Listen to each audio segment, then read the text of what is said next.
વિદ્યાપીઠ Ahmedabad team તરફથી અમારા leader બેનશ્રી Gitaben व्यासकर તેમજ हमारी समग्र टीम तरफથી आप सबने मारा नमस्कार।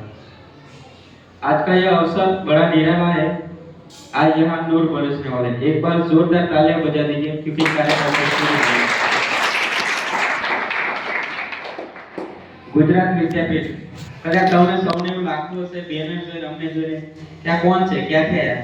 તો અમારી ગુજરાત વિદ્યાપીઠ અમદાવાદ। આપ સૌ મહાત્મા ગાંધીજીનું નામ સાંભળ્યું છે? आप लोगों गुजरात विद्यापीठ नाम सांभळ्યું? गुजरात विद्यापीठ की जेनी स्थापना महात्मा गांधीजी 18 ऑक्टोबर 1920 में કરી હતી। અમે એ જ વિદ્યાપીઠમાંથી આવ્યા છીએ કે જે ડીમન ટુ બી યુનિવર્સિટી છે। ગુજરાત વિદ્યાપીઠ કે જે સમય આપણે અસહકારનું આંદોલન ચાલતું હતું કે આપણે ભારત દેશને આઝાદી અપાવવા માટે જ્યારે મહાત્મા ગાંધીજી અસહકારના આંદોલનમાં નવયુવાનો કે એવા યુવાનો કે જે દેશ માટે જે તે સમયે રાષ્ટ્રીયમાં જે અસહકારનું આંદોલન ચાલતું હતું તેવા યુવાનોને તૈયાર કરવા કે જેઓ દેશ માટે લડી શકે તેવા યુવાનોને તૈયાર કરવાના હેતુ સાથે ગુજરાત વિદ્યાપીઠની સ્થાપના કરી હતી। અને જે તે સમયે તે ગાંધીવાદી મૂલ્યો અને ગાંધી વિચારધારાથી ચાલતી અમારી વિદ્યાપીઠ આજે પણ એ જ પરંપરા એ જ મૂલ્યો સાથે ચાલે છે। આપ સૌ જોઈ રહ્યા છો કે જ્યાં અમારો અહીં વચ્ચે જે તમને લાગે છે ને એ છે ચરખો કે જે રેડિયો કે જે અમારું ગુજરાત વિદ્યાપીઠનું પ્રતીક છે। અને ગુજરાત વિદ્યાપીઠનું સુવાક્ય છે કે સા વિદ્યા વિમુક્તિ એટલે કે મુક્તિ અપાવે તે જ વિદ્યા। તો ગુજરાત વિદ્યાપીઠ સૌથી પહેલા તો અમારા માટે ગર્વ લેવાની બાબત એ છે કે એના સૌપ્રથમ કુલાધિપતિ તરીકે મહાત્મા ગાંધીજી રહ્યા છે। એ ઉપરાંત સરદાર વલ્લભભાઈ પટેલ, મોરારજી દેસાઈ, ડોક્ટર રાજેન્દ્ર પ્રસાદ એવા અનેક મહાનુભાવો જે અમારા ગુજરાત વિદ્યાપીઠના ઉચ્ચ સ્થાન પર રહી ચૂક્યા છે।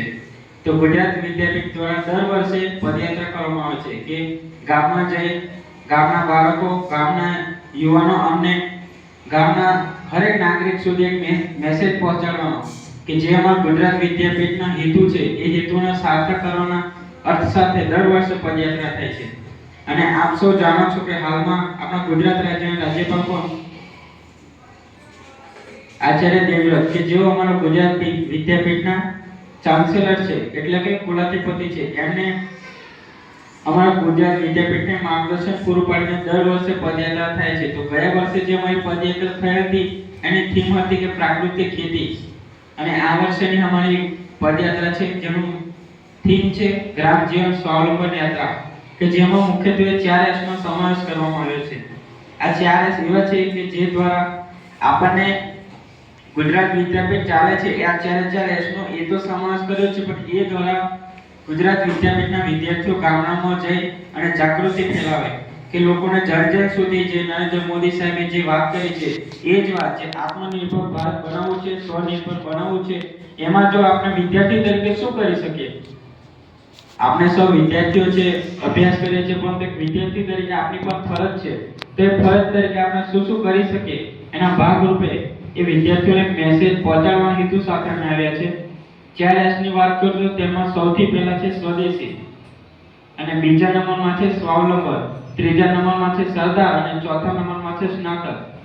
વાત કરું કે સ્વદેશી તો સ્વદેશી વિશે હર કોઈ આપણે જાણીએ છીએ કે આજે આપણા માનનીય વડાપ્રધાન શ્રી નરેન્દ્ર મોદી સાહેબે હાલમાં જ દિવાળીમાં આપણે સૌ જોયું કે હર ઘર સ્વદેશી, ઘર ઘર સ્વદેશી। આપણે સૌ નારો સાંભળ્યો છે ને? તો જે હર ઘર સ્વદેશી, ઘર ઘર સ્વદેશીનો નારો એ એમને એક આત્મનિર્ભર ભારત બને એ હેતુ સાથે ચાલુ કરે છે। કેમ કે સ્વદેશી એટલે સ્વ એટલે કે પોતાનું અને દેશી એટલે કે આપણા રાષ્ટ્રમાં જ બનતી આપણે એવી જ વસ્તુનો ઉપયોગ કરીએ કે જે વસ્તુ આપણા રાષ્ટ્રમાં જ બને છે। જેમ કે આપણે હાલમાં દિવાળીમાં જોયું તો દીવા બધા ક્યાં લેવા જાય? તો કે આપણો કુંભારને ત્યાં બને છે ને દીવા, તો લોકો ત્યાંથી જ ખરીદી કરે। બાકી એ સિવાય જો આપણે આખા ઘરને રોશન કરવા હોય, ઝગમગતું કરવું હોય તો આપણે લાઇટો ઘણા લોકો લાઇટો વાપરતા હોય પરંતુ આપણે સ્વદેશી ભારતનો જો સંકલ્પ છે તો આપણે એવા લોકો પાસેથી એ વસ્તુ ખરીદી કે જે લોકોની દ્વારા રોજગારી મળે છે। માત્ર આપણે ભણી ઘણું બધું કે ઉચ્ચ અભ્યાસ કરી લેવાથી બધાને નોકરી નથી મળતી પરંતુ આ સ્વદેશી એક સ્વરોજગાર સાથે જોડાયેલું છે કે જે લોકો એવું કામ કરે છે કે જે સ્વદેશી વસ્તુઓ બનાવે છે તો એવા લોકોને રોજગારી પણ મળી રહે. તો એ હેતુ સાથે ગુજરાત વિદ્યાપીઠે પણ સ્વાવલંબન યાત્રામાં એક એસ તરીકે એનો સમાવેશ કર્યો છે. અને બીજો એ છે એ સ્વાવલંબન. સ્વાવલંબન એટલે કે આત્મનિર્ભર. આપણે સૌ એવું વિચારે છે કે આપણે હંમેશા બીજા ઉપર જ આધારિત હોઈએ, પરંતુ સ્વાવલંબન એટલે કે સેલ્ફ ડિસિપ્લિન આપણે એ જ વસ્તુ છે કે આપણે સૌ જે અમે ગુજરાત વિદ્યાપીઠમાં ભણીએ છીએ, તમારે ત્યાં હોસ્ટેલની જો થોડી તમને વાત કરું તો કદાચ આમાંથી તમે ઘણા બધા મિત્રો ને નવાઈ લાગશે, પરંતુ અમે સવારે ઉઠી સૌથી પહેલા તો અમે પ્રાર્થના પછી નિયમિતપણે ઝાડુ આપવામાં આવે. અડધો કલાક અમે ત્યાં સફાઈ કરીએ. ભલે ત્યાં BA માં અભ્યાસ કરતો વિદ્યાર્થી હોય કે PhD માં અભ્યાસ કરતો વિદ્યાર્થી, દરેક વિદ્યાર્થી ત્યાં ઉઠતાની સાથે જ પ્રાર્થના પછી એને ઝાડુ આપવામાં આવે. જે તે સમય ગાંધીજીએ સ્થાપિત સંસ્થા જે તે સમયથી આજ દિન સુધી ત્યાં આ જ સિસ્ટમથી ચાલે છે કે ત્યાં દરેક વિદ્યાર્થી પોતાનું કામ પોતે જ કરે.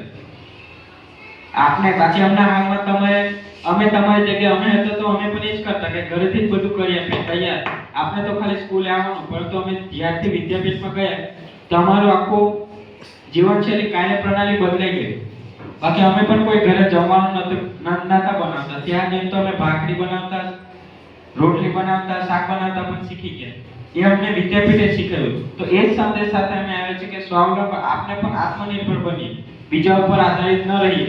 અને ગુજરાત વિદ્યાપીઠનું જે આપ જોઈ રહ્યા છો આ રિયાલિટી, તો દરરોજ અમે પ્રાર્થનામાં 30 મિનિટ આ કાપીએ છીએ.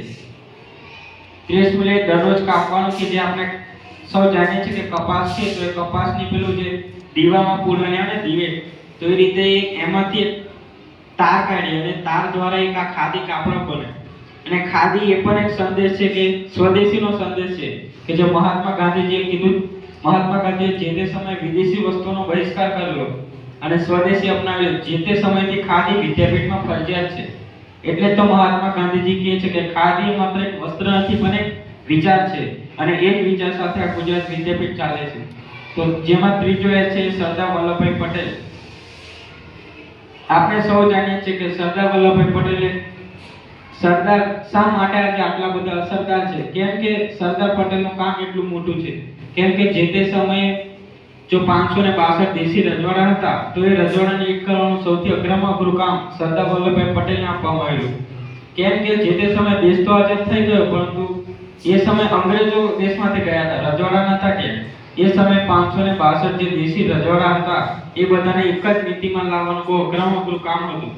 સામ દામ દંડ અને ભેદની નીતિ દ્વારા એ 562 દેશી રજવાડાને એક કરવાનું કામ સરદાર વલ્લભભાઈ પટેલે કર્યું હતું. જેથી તેમને મેકર ઇન ઇન્ડિયા અને અખંડ ભારતના શિલ્પી તરીકે ઓળખવામાં આવે. અને અમારા માટે તો સૌથી ગર્વ લેવાની બાબત એ છે કે એ જ સરદાર વલ્લભભાઈ પટેલ એક સમયમાં ગુજરાત વિદ્યાપીઠના કુલપતિ અને કુલાધિપતિ તરીકે પણ રહી ચૂક્યા છે, જે અમારા માટે ગર્વ લેવાની બાબત છે. અને આજે આપણે જોઈ શકીએ છીએ કે જે કેવડિયા ખાતે એનું સ્ટેચ્યુ બનાવવામાં આવ્યું છે, જે સૌથી ઊંચામાં ઊંચું 182 મીટર ઊંચાઈનું સ્ટેચ્યુ, જે સરદાર વલ્લભભાઈ પટેલનો દર વર્ષે આપણે રાષ્ટ્રીય એકતા દિવસ તરીકે માનનીય વડાપ્રધાન નરેન્દ્ર મોદી સાહેબ ત્યાં કાર્યક્રમ કરે છે. તો એ એસને પણ અમારા સ્વાવલંબન યાત્રામાં સમાવેશ કરવામાં આવ્યો છે. અને જે ચોથો એસ છે અમારો સ્નાતક, કે જે વિદ્યાર્થીઓ અમારી પહેલા જે પણ વિદ્યાર્થીઓ અભ્યાસ કરી ચૂક્યા છે, તો એ વિદ્યાર્થીઓને આમંત્રણ આપવામાં આવે છે કે ગુજરાત વિદ્યાપીઠનું સ્નાતક સંઘ છે તો એને 100 વર્ષ પૂર્ણ થયા છે. તો એ 100 વર્ષને પૂર્ણ થતાની સાથે મોટો મહાસંમેલનનું આયોજન કર્યું છે. તો આપણે જે નાંદેડમાં જે અનેક પ્રકારના જે અમે 34 જિલ્લાઓમાં જઈને જે અમારા વિદ્યાર્થીઓ અભ્યાસ કરી ચૂક્યા છે, તો એવા વિદ્યાર્થીઓને અમે આમંત્રણ આપીએ છીએ કે આ સંમેલન માટે તમે આવો. આમ ગુજરાત વિદ્યાપીઠને આ ચાર પ્રકારના એસને સાથે લઈ અમારી ટીમ કામ કરી રહી છે. અમારી જેવી 400 ટીમો છે અને ટોટલ 2800 વિદ્યાર્થીઓ, જેમાં પટ્ટાવાળાથી લઈને કુલપતિ લગી દરેક જણ આ સ્વાવલંબન યાત્રામાં જોડાયેલા છે. જેમાં ગુજરાતના 18,000 ગામડાઓ, 34 જિલ્લાઓ, તાલુકાઓ અને ગામડાઓમાં જઈ ઘર ઘર હર ઘર સ્વદેશી ઘર ઘર સ્વદેશીના નારા સાથે રેડિયો યોજી કાર્યક્રમો કરી અમે જન સુધી આ મેસેજ પહોંચાડવાનો પ્રયત્ન કરીએ છીએ. જે આત્મનિર્ભર ભારત અને વિકસિત ભારતનું જે આપણા વડાપ્રધાનશ્રીનું સપનું છે, અને એ જ સપનાને સાર્થક કરવાના હેતુ સાથે અમારી ગુજરાત વિદ્યાપીઠ પણ ચાલી રહી છે. તો એ જ હેતુને સાર્થક કરતા અમારા જે ગુજરાત વિદ્યાપીઠના કુલાધિપતિ આચાર્ય દેવવ્રતના માર્ગદર્શન હેઠળ આ સ્વાવલંબન યાત્રા યોજી છે અને આજ રોજ આપણે ત્યાં આવવાનું થયું. આપ સૌને મળીને ખૂબ આનંદ થયો અને સાથે સાથે આપ તમારો કિંમતી સમય અમને આપ્યો એ બદલ તમારો પણ આભાર. અને જે તે જગ્યાએ જઈ અને આ અમારા સ્વાવલંબન યાત્રામાં તમે પણ એક સાથી બની અને એમાં જોડાયા છો તો સૌનો આભાર. અંતિમ તો એ જ કહીશ કે જે આપણે સૌ જ વિદ્યાર્થી છે, પરંતુ વિદ્યાર્થી તરીકે આપણું પણ એક કર્તવ્ય છે કે આપણે પણ રાષ્ટ્ર માટે કરીએ. બધા વિદ્યાર્થીઓ અલગ અલગ આગળ અભ્યાસ કરશો, અલગ અલગ ફિલ્ડમાં જશો, પરંતુ એક ગામમાંથી જો આપણે શરૂઆત કરીએ કે સ્વદેશી છે, સ્વાવલંબન છે, જે એવા વિચારો જે આપણને પરિવાર દ્વારા તો સંસ્કાર મળે છે, પરંતુ વિદ્યાપીઠ અમારી એક એવી સંસ્થા છે કે જે માત્ર ચાર દિવાલોમાં ચાલતા શિક્ષણને પ્રાધાન્ય નથી આપતું, પરંતુ શિક્ષણની સાથે સાથે વિદ્યાર્થીઓનો સર્વાંગી વિકાસ થાય એ હેતુ સાથે ગુજરાત વિદ્યાપીઠ ચાલે છે. અને કદાચ આજે હું કે મારી ટીમ અહીંયા છે એનું કારણ પણ વિદ્યાપીઠ છે, કેમ કે ત્યાં માત્ર પોપટનું જ્ઞાન નથી આપવામાં આવતું, ત્યાં અમને ફિલ્ડ વર્કમાં મોકલવામાં આવે કે ગામડાઓમાં મોકલવામાં આવે અને કંઈક અલગ અલગ પ્રકારની પ્રવૃત્તિ કાર્યક્રમો કરે, જેથી અમારો વ્યક્તિત્વ વિકાસ પણ થયો છે